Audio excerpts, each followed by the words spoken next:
I'm waiting for the Uber Eats pizza delivery. It's Friday afternoon, and that means I've got a tip for you to think about over the weekend with regards to your business. I was talking to a brand new client today, and I shared a message, and I'd love to credit the person who gave me this information, but I just cannot remember who I heard this from. We'll blame perimenopause for that. But this lovely way of thinking about the time you spend preening and pruning and honing all of the stuff on your website. So writing all of those blogs and focusing on all that SEO stuff versus the time you spend on social media, being yourself, sharing your message, letting people get to know you. And this take on the difference between those two pieces of information provision about your business is actually really helpful, especially if you're finding it hard to get going on social media. So what this person told me was simply this: your website. If you think about people in the middle of the night, they're having a stressful time, they really need some help, they can't sleep, so they've jumped onto their phone and they're going to do one of two things. Now, they might jump onto their phone and Google psychologist near me. Now, that tells me that is someone who'll see someone, anyone will do, please, someone help me. And I've Googled in the middle of the night and you'll do. So they've found you via the psychologist near me search on Google and decided, yeah, you'll do.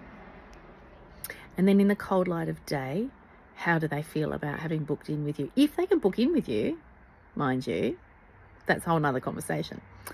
Versus the other person who's also lying awake in bed in the middle of the night, stressing about whatever it is that they need help with, and they have been doom scrolling and they find a little piece of content from you, and you've been popping up in their Facebook feed or their Instagram feed for a while now because the algorithm has thrown them your way because you've been Googling other things.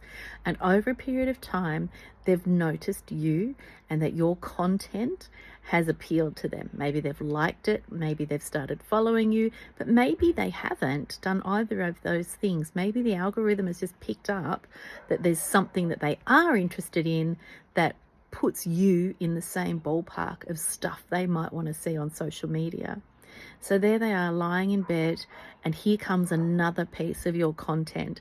And over a period of time, they've really felt like they've gotten to know you a little bit through your social media. They've gotten to feel like they trust you a little bit.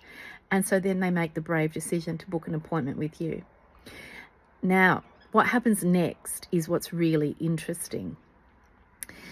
The person who Googles any psychologist near me, random will do, anyone will do, may or may not find that you're a good fit for them, may or may not follow up with a booking for you. But the person who's noticed your content, has gotten to know you a little bit, has actually made a decision. They've self-selected in as a good fit for you, that they're kind of like preordained in a way to be a good match for you because they already resonate with what you're saying to them on social media. So as this Friday night unfolds and you're sitting down to relax and having a think about all the things you need to be doing in your business next week, have a little think about that. How are you spending your time pruning and preening your website versus the time you're spending letting people get to know you on social media? Have a great weekend. Bye.